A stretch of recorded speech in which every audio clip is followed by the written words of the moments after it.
पूज्य संत श्रोमणी आचार्य श्री 108 विद्यासागर जी महाराज के परम प्रभावक शिष्य अरहम योग प्रणेता परम पूज्य मुनि श्री 108 प्रणम्य सागर जी महाराज एवं परम पूज्य मुनि श्री 108 चंद्र सागर जी महाराज के मंगल आशीष से अरहम जीव दया भारत संस्कारित और मजबूत जैन समाज के निर्माण हेतु आर्थिक रूप से असमर्थ एवं कठिन परिस्थितियों का सामना कर रहे परिवारों के लिए कर रहा है अद्वितीय सेवा कार्य। आप सभी साधर्मी बंधुओं से अनुरोध है कि आप भी गौग्रास औषधि निधि कोष, बेटा बेटी शिक्षा निधि कोष, बेटा बेटी चिकित्सा निधि कोष, व्रती ब्रह्मचारी भैया दीदी निधि कोष और रोजी रोटी निधि कोष में 2500 रूपए प्रति माह या 1000 रूपए प्रति माह के साथ जुड़कर जीव दया और साधर्मी सेवा के इस पुनीत कार्य में अवश्य सहयोग करें। दान राशि नीचे दिए गए बैंक डिटेल्स में भेजकर रसीद के लिए 9717857614 पर अवश्य सूचित करें। अकाउंट नेम ओम अरहम सोशल वेलफेयर फाउंडेशन। संपर्क सूत्र 9717857614, 8586984787, 9810843757, 9810436940। इस कार्यक्रम के पुण्यार्जक हैं प्रणम्य वाणी देवदूत। प्रणम्य गुरु की वाणी पहुँचे घर घर, सम्यक ज्ञान प्रभाव न होवे घर घर। सभी प्रणम्य वाणी देवदूत के पुण्य की बहुत बहुत अनुमोदना। अधिक जानकारी के लिए संपर्क करें। गुरु चरणों में समर्पित गुरु भक्त परिवार USA।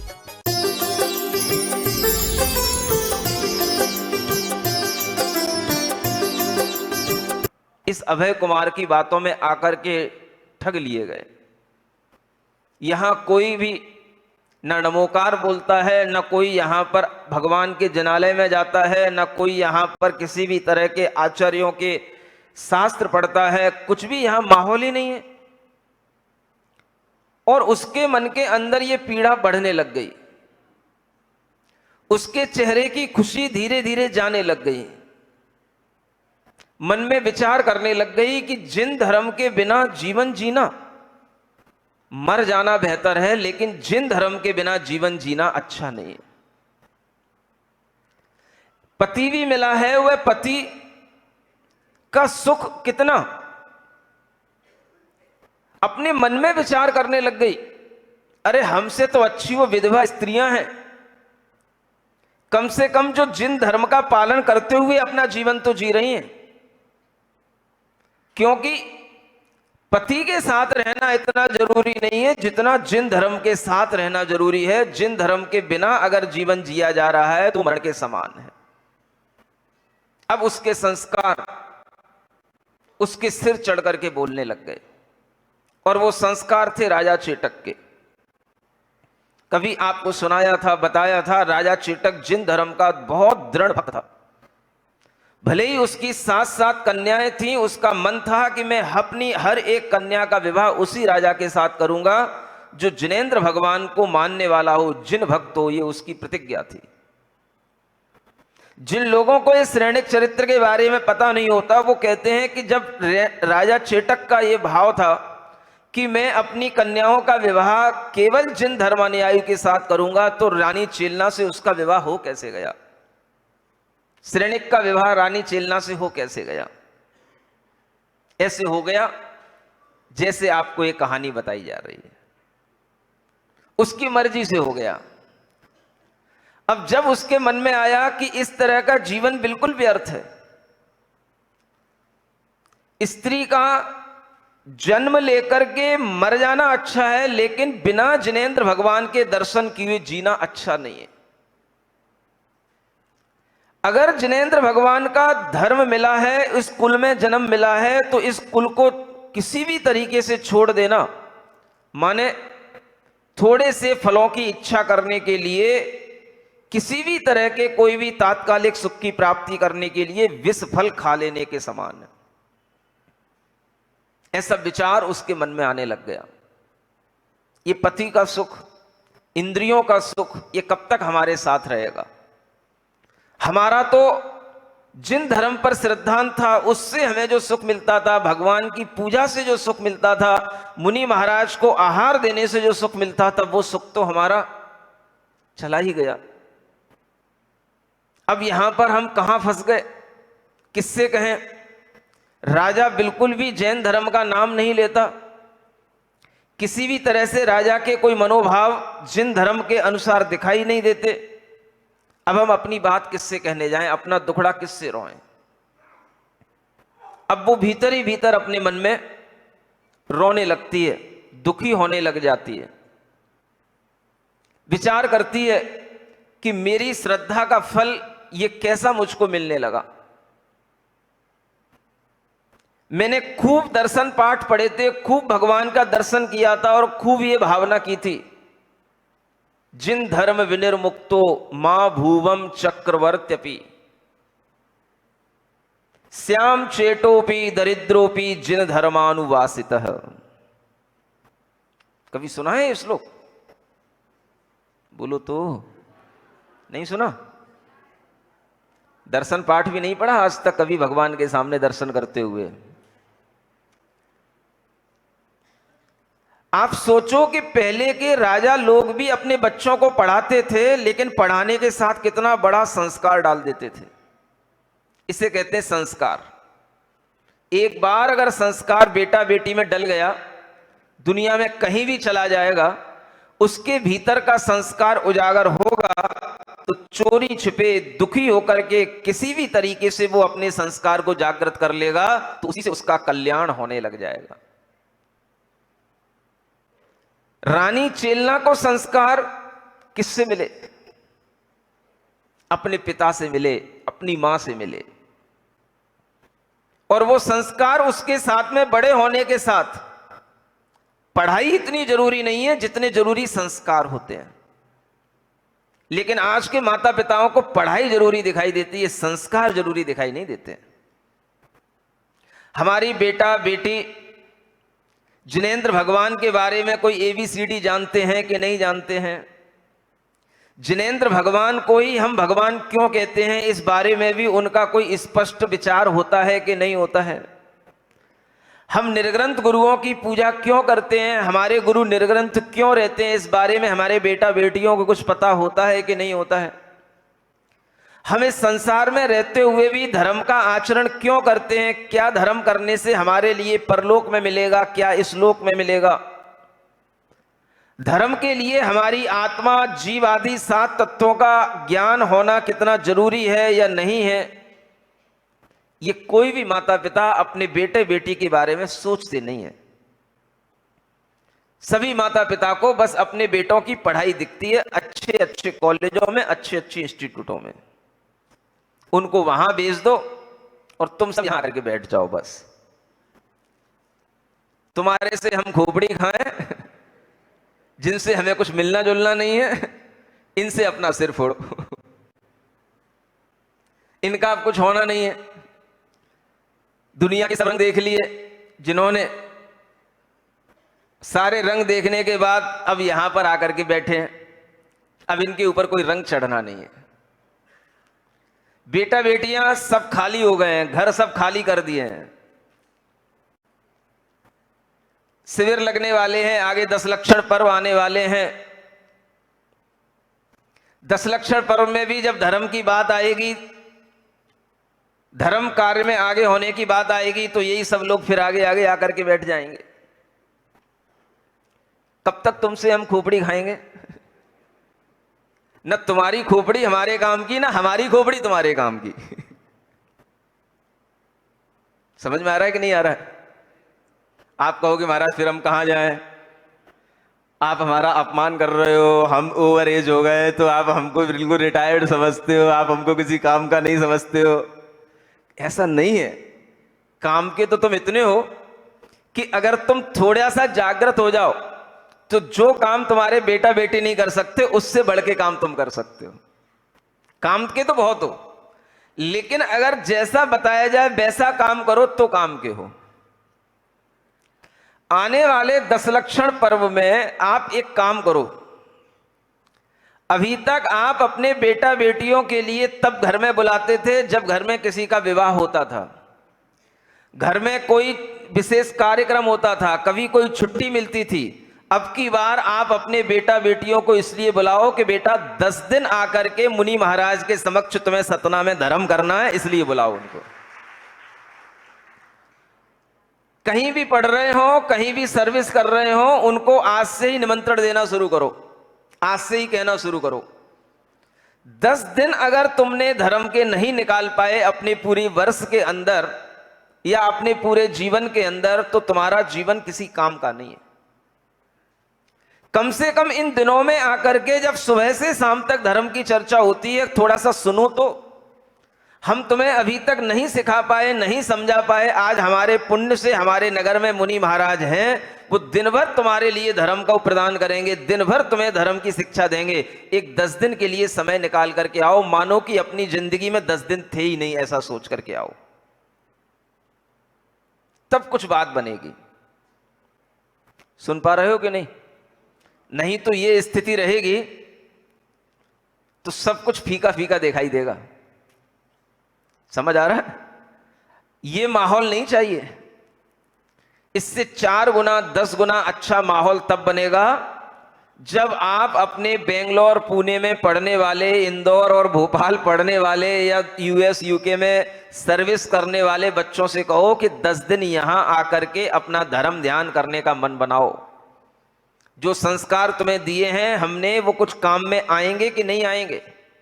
और अगर नहीं दे पाए हैं तो उन संस्कारों को यहां आकर के ग्रहण करो। उनको आगे बिठालना, तुम पीछे कुर्सियों पर बैठना। तुमको भी धर्म ध्यान करने को मिलेगा, उनको भी धर्म ध्यान करने को मिलेगा, दोनों का कल्याण होगा। इस तरह से अपनी बुद्धि का उपयोग करना शुरू करो तो तुम काम के हो, नहीं तो कोई काम के नहीं हो। समझ में आ रहा है कि नहीं आ रहा है? अब नहीं बोलोगे, अब कोई रिएक्शन नहीं हो रहा है। धर्म का संस्कार अगर बच्चों में नहीं होगा तो क्या होगा? एक बार मैं पनागर में जब चतुर्मास कर रहा था, अभी पिछली साल का ही चतुर्मास था पनागर का, समझ आ रहा है? हाँ, और वहां पर आहार करने के बाद मैं मंदिर में प्रवेश कर रहा था। आप सोचो, एक घटना में जो आपको बता रहा हूं, एक स्त्री उसी समय पर संयोग से वहां सामने आ गई और वह स्त्री को देख करके जो साथ में चलने वाले लोग थे, उन्होंने एकदम से मेरे कान में कहा, महाराज आपने क्या देखा? मैंने कुछ नहीं देखा। महाराज, ये जो अभी स्त्री आपके पास से निकल करके गई है, ये जैन लड़की है और यहां आकर के यहां इस्लाम धर्म में ये विवाहित हो गई है, इसलिए ये आपसे नजर बचा करके निकल के गई है और इसका पति पीछे पीछे ये जा रहा है। देखो, आप मंदिर के सामने से निकल रही है, आप मंदिर में प्रवेश कर रहे हो और आपसे मुंह बचा करके निकली है। ये हाथ भी जोड़ने की हिम्मत नहीं कर पाई क्योंकि इसका पति पीछे चल रहा था। ये नागपुर की है, अच्छी पढ़ी लिखी घराने की थी और यहां पर आकर के अगर देखोगे तो इस तरीके का वातावरण है, इस तरीके का माहौल है, इस तरीके का घर है कि दूर से देख ले कोई तो एक दिन रोटी ना खा पाए अपने घर में जाकर के। इतने गंदे माहौल में यहां पर रह रही है। ये देखो महाराज क्या हो रहा है इस दुनिया के अंदर। कोई संस्कार नहीं बचा, कोई भावना नहीं बची। शायद माता पिताओं ने पहले भी नहीं दिए होंगे ऐसे संस्कार, नहीं तो कुछ बेटियां ऐसी भी होती हैं कि जो जब दूसरे किसी भी धर्म में चली भी जाती हैं उसके बाद भी तड़पती हैं। और ऐसी भी बेटियां कई मेरे सामने आती हैं, मेरा विवाह तो हो गया इनसे, लेकिन हमारे घर में हमारे पति, घर के लोग हमें अपना धर्म किसी भी तरह से करने के लिए कोई परेशानी पैदा नहीं करते। महाराज, आप हमें थोड़ी सी धर्म की राह पर लाने के लिए हमें कुछ समझाओ, हमें कुछ बताओ कि मैं कैसे फिर से अपने धर्म में स्थित रह पाऊं। ऐसी भी बेटियां होती हैं। इन बेटियों में जो अंतर दिखाई देता है वो कैसे आता है? अगर आपने अपनी बेटियों को कभी इस तरीके के, बेटों को कभी इस तरीके के संस्कार दिए होंगे और उन संस्कारों में इस तरीके की भावना रही हो, ये दर्शन पाठ में लिखा हुआ रहता है, जिन धर्म विनिर्भुक्तो मां भूवम चक्रवर्त्यपि। हे भगवान, मैं आज आपसे भावना कर रहा हूं कि मुझे जिन धर्म पाकर के इतना सौभाग्य लगता है, इतना आनंद लगता है कि इस जिन धर्म को छोड़ करके अगर कोई मुझसे कहे कि मैं तुझे चक्रवर्ती बनाए देता हूं तो जिन धर्म छोड़ दे, तो मैं कभी जिन धर्म नहीं छोड़ूंगा, चक्रवर्ती पने को छोड़ दूंगा, हजारों करोड़ों का पैकेज छोड़ दूंगा, लेकिन कभी जिन धर्म नहीं छोड़ूंगा। ये सिखाया जाता था संस्कारों में। ये कट्टरता नहीं है, ये संस्कार है। अच्छे संस्कारों को संस्कार कहा जाता है, बुरे संस्कारों को कट्टरता कही जाती है। जिन संस्कारों से दूसरों के लिए हानियां पहुंचे, जो दूसरों को ठगें, वो कट्टरता के संस्कार होते हैं। लेकिन जिन संस्कारों से आत्मा की उन्नति हो, अपना हित हो और दूसरों का भी उसमें हित समाहित हो, उन्हें संस्कार कहा जाता है। ये दृढ़ संस्कार इसको बोलते हैं। ये बचपन से सिखाए जाते थे, पहले सिखाए जाते हैं, आज भी। दर्शन पाठ इसीलिए पढ़ाया जाता था, कहा जाता था बेटा रोजाना भगवान का दर्शन करते हुए दर्शन पाठ पढ़ना, ये भावना करना। और ये भावना अगर भीतर एक बार बैठ जाए कि मैं चक्रवर्ती भी क्यों ना बन जाऊं, लेकिन कभी जिन धर्म को छोड़ूंगा नहीं। सोचो कितना बड़ा ये श्रद्धान आपके अंदर होगा, और इस श्रद्धान से आपकी कितनी बड़ी रक्षा कहीं पर भी रह करके हो सकती है। कितनी ऐसी बेटियां हैं, बेटे हैं, जो पर घरों में जाकर के, अगर मुझसे भी लिस्ट मांगोगे तो 20-25 की लिस्ट तो मैं खड़े खड़े बता दूंगा, जो दूसरे घरों में जाकर के दुखी बैठी हैं, और उनके माता पिता हमारे पास आकर के कहते हैं कि महाराज बेटी दुखी है। अब मैं क्या करूं, बेटी दुखी है तो जब तक उसके लिए समझाने की बात थी उसे समझाते रहे। बेटी के ऊपर मोह का नशा चढ़ा हुआ था, उसे कुछ समझ में नहीं आया। अब उसने जो कर लिया, और 1 महीने के बाद, 2 महीने के बाद में उसकी अब सगाई सब कुछ बिगड़ने लग गया, घर का माहौल बिगड़ने लग गया। बेटी दुखी है, टेंशन में है। अब वो पति पैसा दिखता नहीं है, घर का माहौल वैसा होता नहीं है। अब क्या करें, अब क्या कर सकते हैं? अब उसको उसके हाल पर छोड़ दो, अब क्या कर सकोगे? इन बेटियों के लिए, बेटों के लिए जब तक धर्म के संस्कार नहीं होंगे, तब तक इनकी रक्षा करने वाला कोई नहीं होगा। इन्हें अपनी जवानी के समय में ये सब चीजें याद नहीं आती, क्योंकि उस समय पर एक जवानी का नशा अलग होता है। लेकिन अगर पहले से ही इनको धर्म के माहौल से टच रख करके इनको आगे बढ़ाया जाता है, तो उस युवावस्था में भी ये धर्म के संस्कारों के साथ आगे बढ़ते हुए अपने अंदर ये भावना ले आते हैं, कहीं भी रहेंगे, कुछ भी करेंगे, लेकिन जिन धर्म को नहीं छोड़ेंगे। कितनी बड़ी भावना है। श्याम चेटोपी दरिद्रोपी। चेट माने होता है मैं दास भी हो जाऊं किसी का, दरिद्र भी हो जाऊं मैं तो भी मंजूर है, लेकिन वो दरिद्रता मेरे लिए जिन धर्मानुवासित है। मेरे मन में जिनेंद्र भगवान का धर्म हमेशा वास करे, उसके कारण मेरे मन के अंदर हमेशा जिन धर्म के प्रति भावना बनी रहे। चाहे भले ही मैं दरिद्री क्यों ना बना रहा हूं, मैं दरिद्री बनना पसंद है, चक्रवर्ती बनना पसंद नहीं है, लेकिन जिन धर्म को छोड़े बिना मैं चक्रवर्ती भी नहीं बनना चाहता हूं। जब इस तरह के संस्कार बेटे बेटियों को मिलेंगे, तब उन्हें समझ में आएगा कि पैकेज की कीमत है या भीतर के संस्कारों की कीमत है। जब इस तरह के संस्कारों से ओतप्रोत बेटे बेटियां होंगे, तब उन्हें समझ में आएगा कि कहीं ऐसे आसाम, नागालैंड ऐसी जगहों पर जाकर के कि जहां पर शुद्ध शाकाहार भोजन भी ना मिले, वहां जाने की जरूरत है, या अपना धर्म करते हुए अपने घर में ही रह करके, चाहे कुछ हमें थोड़ी अपने मन को मारना पड़े, लेकिन हमें अपना धर्म छोड़ने की जरूरत नहीं है। ये संस्कार तब आते हैं जब हमें जिन धर्म का कुछ ज्ञान होता है। कितना बड़ा धर्म है, दुनिया में हर तरह का सुख देने वाला, स्वर्गों का सुख देने वाला, वर्तमान में सदाचार से जीवन जिलाने वाला, शाकाहार से, दया से परिपूर्ण धर्म, जिसके अंदर आत्मा, जीव आदि 7 तत्वों का वर्णन करके हमें मोक्ष तक प्राप्त कराने की विधि बताई जाती है। ऐसे पवित्र धर्म को आज लोग छोड़ करके IIT, BAMS, MBBS, IAS, इन सब डिग्रियों में तो लगे हुए हैं, लेकिन जिन धर्म को छोड़ करके अगर कर रहे हैं तो ये डिग्रियां कोई काम की नहीं है।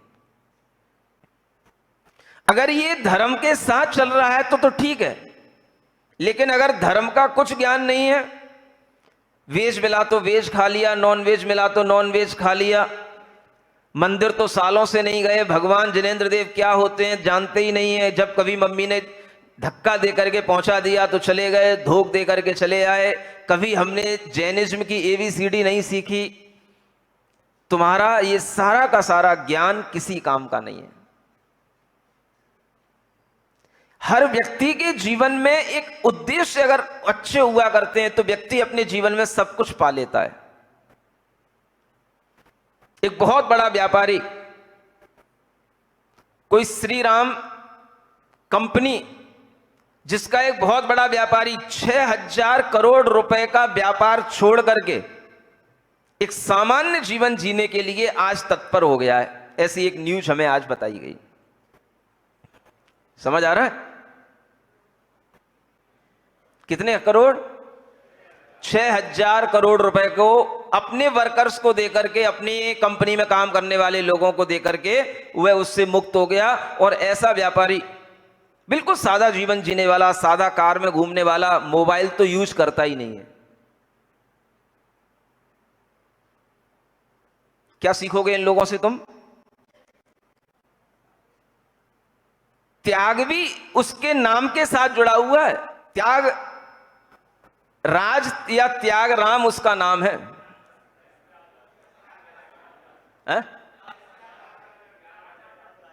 त्यागराजन।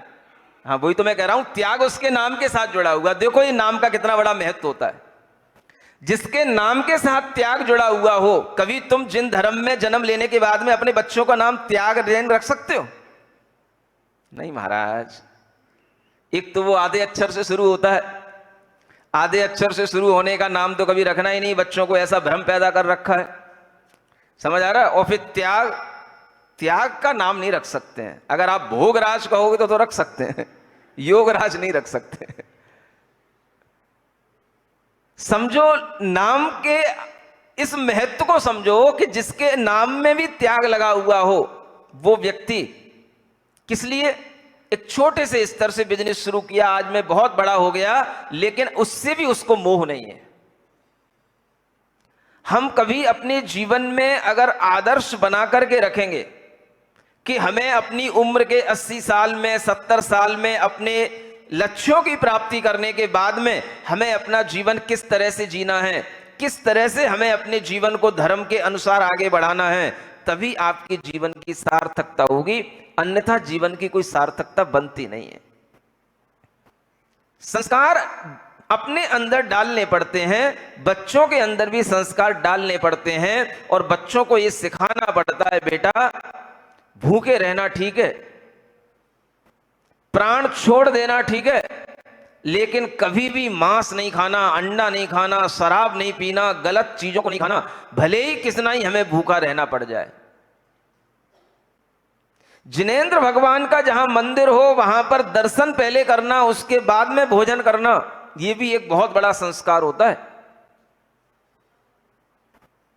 जहां जिनेंद्र भगवान के मंदिर हो और रहने वाले जैन लोग वहां आसपास रह रहे हो और बिना मंदिर के अगर वो भोजन कर लेते हैं, तो उनसे बड़ा अधर्मी, उनसे बड़ा कहना चाहिए अपवित्र, अशुचि, इसके लिए जो भी शब्द आपके मुंह में आ सकता हो आप बोल सकते हो, हमारी मर्यादा है। समझ लेना, वो कोई उससे बड़ा कोई नहीं हो सकता, पापी नहीं हो सकता उससे बड़ा कोई। पाप का बंध उनके लिए ज्यादा है जिनके पास में मंदिर है, जिनके आसपास मंदिर है और मंदिर नहीं जा रहे हैं, उनको ज्यादा पाप का बंध होगा, बजाय उनके कि जिनके लिए मंदिर है ही नहीं। उनके पास तो चलो भाई 4 किलोमीटर तक कोई मंदिर नहीं है, हमें मंदिर जाने के लिए 40 किलोमीटर जाना पड़ता है, तो आपको उसका उतना पाप नहीं लगेगा जितना कि आप आधा किलोमीटर, 1 किलोमीटर की रेंज में भी मंदिर होने पर आप मंदिर नहीं आते हैं, तो आप ध्यान रखना बहुत बड़े पाप के भागी बनते हैं। ये संस्कार होने चाहिए बच्चों के अंदर, पहले मंदिर जाओ तब भोजन मिलेगा। ये संस्कार बचपन से पड़ जाता है तो भोजन करने से पहले उसे याद आने लग जाता है कि मैं मंदिर गया था कि नहीं गया था। और अगर आपने संस्कार नहीं दिए तो बच्चे भाग जाएंगे, तुम्हारे भी नहीं रहेंगे, धर्म के भी नहीं रहेंगे, किसी के भी नहीं रहेंगे। ये संस्कार रानी चेलना के लिए जो राजा चेटक ने दिए, आज उसके सामने सामने खड़े हुए हैं और वह मन में दुखी है, म्लान हो रही है, भीतरी भीतर उसके मन के अंदर का ये दुख प्रकट होने लगा, उसके चेहरे पर मलिनता आने लगी, सारा उसका चेहरा मुरझा गया। राजा श्रेणिक ने देखा क्या हो गया, अभी तक तो बहुत सुंदर लगती थी, खुश रहती थी, अच्छी दिखती थी, आज ये क्या हो गया, इस चेहरे पे प्रसन्नता कहां चली गई, किस गम में डूब गई, क्या सोच आ गया तेरे अंदर, क्या शोक का भाव आ गया, किसी ने कुछ कह दिया क्या, मुझे बताओ किसने क्या अपमान कर दिया, क्या बहुत रानियों के बीच में भी किसी ने कोई तुम्हारे लिए व्यंग कर दिया, क्या हो गया, किसके लिए मैं कौन सा दंड दूं, ये मेरे अधिकार में है, लेकिन ये बताओ कि तुम्हें दुख किस बात का है। सुन रहे हो, श्रेणिक ने पूछा दुख किस बात का है, चेहरे पर खुशी क्यों नहीं दिख रही है, भीतर कौन सा क्लेश दिखाई दे रहा है जिसके कारण से सब कुछ अस्त व्यस्त सा नजर आ रहा है। तब उसे कहना पड़ा, मैं आपको दुखी नहीं करना चाहती, लेकिन मेरे मन के अंदर का दुख है, अगर वो आप सुनना चाहते हो तो मैं बता सकती हूं। सुन रहे हो, समझदार स्त्रियों की भाषा क्या होती है, बोल लो, थोड़ा सा हंसती रहती है, बोलो बोलो, क्या बोला मैंने, सुना कि नहीं, बोलो। हाँ, शुरुआत कहां से की, मैं आपको दुखी नहीं करना चाहती, लेकिन मेरा दुख अगर आप पूछ ही रही हो तो मैं आपको बता सकती हूं कि मेरा दुख क्या है, क्योंकि वो भी एक राजा है और उसे दिख रहा है कि बौद्ध धर्म का अनुयायी बन चुका है वो। अब उस राजा के लिए मैं कुछ अलग से कहूंगी, उसको भी विकल्प होगा, उसको भी दुख होगा, और घर में वैसा माहौल नहीं है, क्या करें। तो उसने कह दिया, मुझे राज्य में कोई दुख नहीं है, महल में कोई दुख नहीं है, मेरे सुख संपदाओं में कोई कमी नहीं है, किसी ने मेरा कोई अपमान नहीं किया, किसी ने मुझसे गलत नहीं बोला, आदर सम्मान सब मुझे अच्छा मिल रहा है, आपसे भी, पूरे महल से भी, सब लोगों से। लेकिन मेरे भीतर का मन यहां आकर के यहां के माहौल से दुखी है। और वो माहौल क्या है, सब कुछ अच्छा माहौल है, हर तरह की रंगरेलियां हैं, हर तरह की भोग संपदाएं हैं, लेकिन जो धर्म का माहौल मैं सोच करके आई थी, वो धर्म का माहौल मुझे यहां पर दिखाई नहीं दिया। कौन सा धर्म, यहां तो धर्म का माहौल है ही है, यहां तो कोई किसी के लिए कुछ ना पाप करता है, ना कोई किसी को मांस खाता है, ना कोई शराब पीता है, नहीं, ये धर्म नहीं, ये तो सामान्य से सभी लोगों का धर्म होता है। जो मेरी आत्मा का धर्म, जिससे मेरी श्रद्धा जुड़ी हुई है, वो धर्म नहीं दिखाई दे रहा है। ये तो सब बाहर के आचरण हैं, लेकिन भीतर की श्रद्धा जिस जिनेंद्र भगवान से हमारी जुड़ी हुई है, वो जिनेंद्र भगवान के मुझे अभी दर्शन नहीं हो रहे हैं। निर्ग्रंथ गुरुओं को मैं आहार नहीं दे पा रही हूं, उनका महल में आगमन नहीं हो रहा है, यहां पर मुझे किसी भी तरह के भगवान की पूजा आदि करने का कोई भी माहौल दिखाई नहीं दे रहा है। इस कारण से मेरे मन के अंदर दुख उत्पन्न हुआ राजन, और कोई दुख नहीं है मुझे। समझो, सुखी रहने वाले लोगों, पैसा कमाने वाले लोगों, कभी ये भी दुख के कारण हो सकते हैं क्या। महाराज को आहार ना दे पाऊं, दुख होता है कभी, तब होता है जब हाथ कहीं पैरालिसिस हो जाए, या कहीं टूट जाए, या कट जाए, तब होगा। जब हाथ है तब नहीं होगा। कुछ सफेद दाग निकल आते हैं, कुछ हो जाती हैं बीमारियां, अब महाराज आहार दे पाऊंगा कि नहीं, तब होता है। जब स्वस्थ होते हैं तब नहीं होता है, तब तो याद भी नहीं आती है। ये सब योग्यताओं का मूल्यांकन तभी होता है जब हमारे सामने इस तरीके की स्थितियां बन जाती हैं। और उसके लिए, उस रानी चेलना के लिए ये भावना जब कहने में आ गई, राजा श्रेणिक ने सुन ली, और श्रेणिक ने कहा, तुम केवल अगर इतनी सी बात के लिए दुखी हो तो मैं तुमसे कहता हूं, तुम्हें जिस भी तरह से धर्म का आचरण करना है, तुम्हें जिस भी तरह से अपना धर्म पालन करना है, मैं तुम्हें पूरी स्वतंत्रता देता हूं। तुम इस राज्य में रह करके जैसे चाहो वैसे अपने धर्म का पालन कर लो।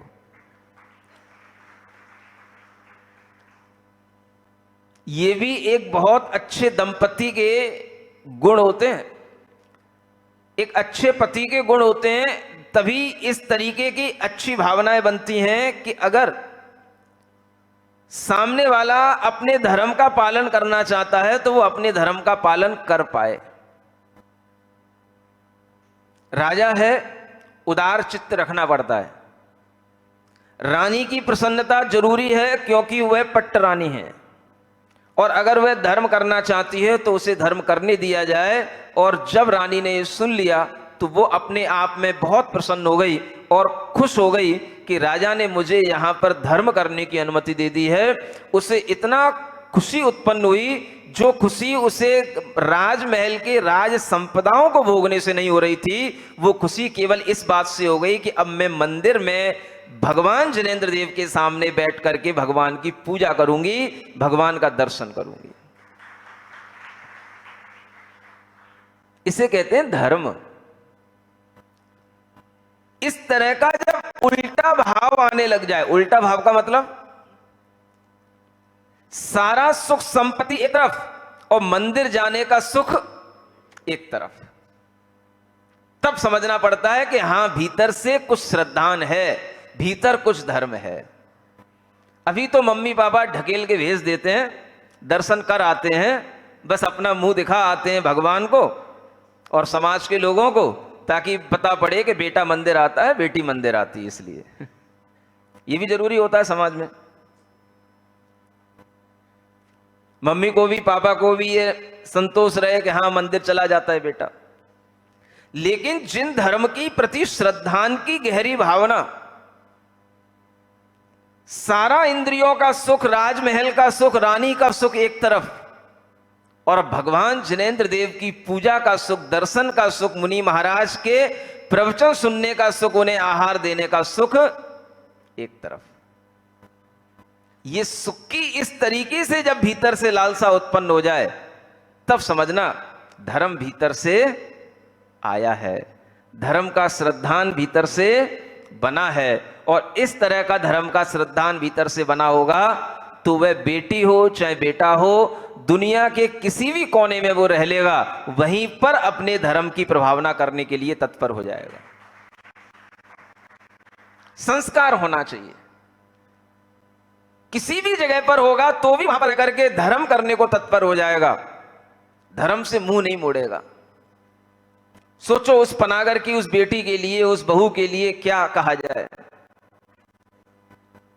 मैं सोच करके रह गया, दंग रह गया कि देखो ऐसा भी जो मैं सुना करता था मेरे सामने सामने आ गया, और वो भी कितने छोटे से शहर में, जहां पर रहने के बाद उस बेटी के मन में कोई तड़फन भी नहीं है कि मुझे दर्शन करना चाहिए, मुझे महाराज के पास पहुंचना चाहिए। वो तड़प भी नहीं सकती है। अब वो भीतर से तड़प रही है नहीं तड़प रही ये भी नहीं कहा जा सकता, क्योंकि वो तड़फेगी तो उसके लिए वो घातक हो जाएगा। वो ऐसी जगह पर है,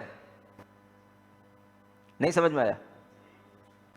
वहां पर तड़फना भी मुश्किल है, लेकिन वो तड़फन है या नहीं, अगर होती है तो भी कहीं ना कहीं धर्म हमारा रक्षक बनता है। अगर भीतर विचार होता है, भीतर अगर हमारे अंदर चाह होती है, तो कहीं ना कहीं रास्ता भी बन जाता है। लेकिन वो रास्ता तो तब बने जब भीतर कोई चाह हो।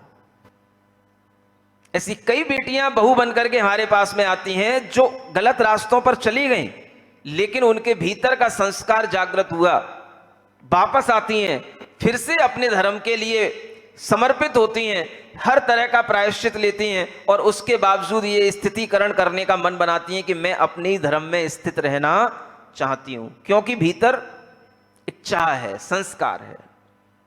अब वो चाह भी कब होगी? जब कुछ भीतर से हमारे अंदर ये भावना हुई होगी कि नहीं, जिन धर्म विनिर्मुक्तो मां भुवम चक्रवर्ती। ये संस्कार हर बेटा बेटी के अंदर होना चाहिए।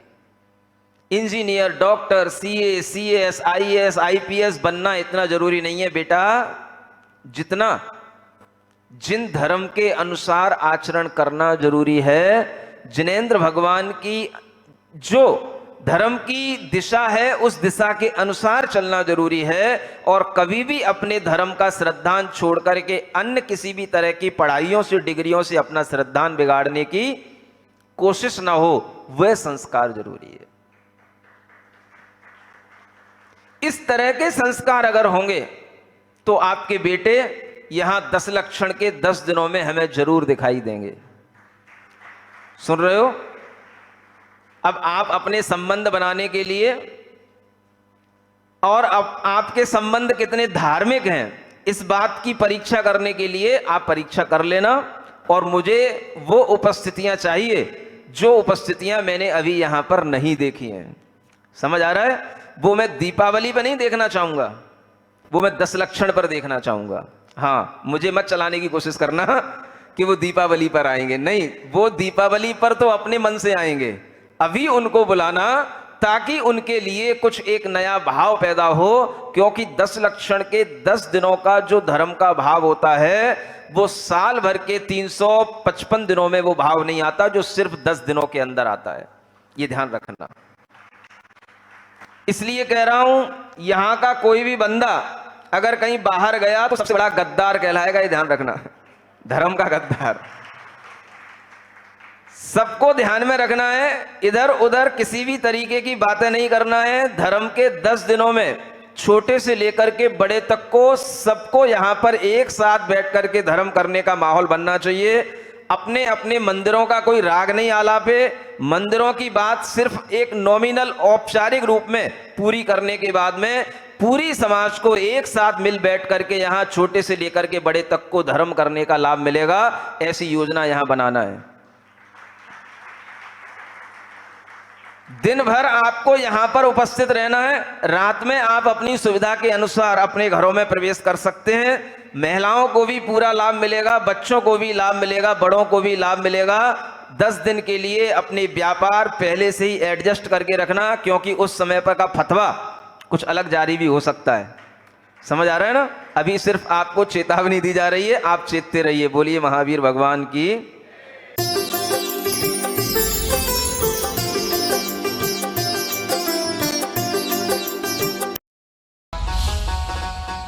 इस कार्यक्रम के पुण्यार्जक थे प्रणम्य वाणी देवदूत। प्रणम्य गुरु की वाणी पहुँचे घर घर, सम्यक ज्ञान प्रभावना होवे घर घर। सभी प्रणम्य वाणी देवदूत के पुण्य की बहुत बहुत अनुमोदना। अधिक जानकारी के लिए संपर्क करें। गुरु चरणों में समर्पित गुरुभक्त परिवार, USA। परम पूज्य संत शिरोमणि आचार्य श्री 108 विद्यासागर जी महाराज के परम प्रभावक शिष्य अरहम योग प्रणेता परम पूज्य मुनि श्री 108 प्रणम्य सागर जी महाराज एवं परम पूज्य मुनि श्री 108 चंद्र सागर जी महाराज के मंगलाशीष से अरहम जीव दया भारत संस्कारित और मजबूत जैन समाज के निर्माण हेतु आर्थिक रूप से असमर्थ एवं कठिन परिस्थितियों का सामना कर रहे परिवारों के लिए कर रहा है अद्वितीय सेवा कार्य। आप सभी साधर्मी बंधुओं से अनुरोध है कि आप भी गौ ग्रास औषधि निधि कोष, बेटा बेटी शिक्षा निधि कोष, बेटा बेटी चिकित्सा निधि कोष, व्रती ब्रह्मचारी भैया दीदी निधि कोष और रोजी रोटी निधि कोष में 2500 रुपए प्रति माह या 1000 रुपए प्रति माह के साथ जुड़कर जीव दया और साधर्मी सेवा के इस पुनीत कार्य में अवश्य सहयोग करें। दान राशि नीचे दिए गए बैंक डिटेल्स में भेजकर रसीद के लिए 9717857614 पर अवश्य सूचित करें। अकाउंट नेम ओम अरहम सोशल वेलफेयर फाउंडेशन। संपर्क सूत्र 9717857614 8586984787 9810843757 9810436940।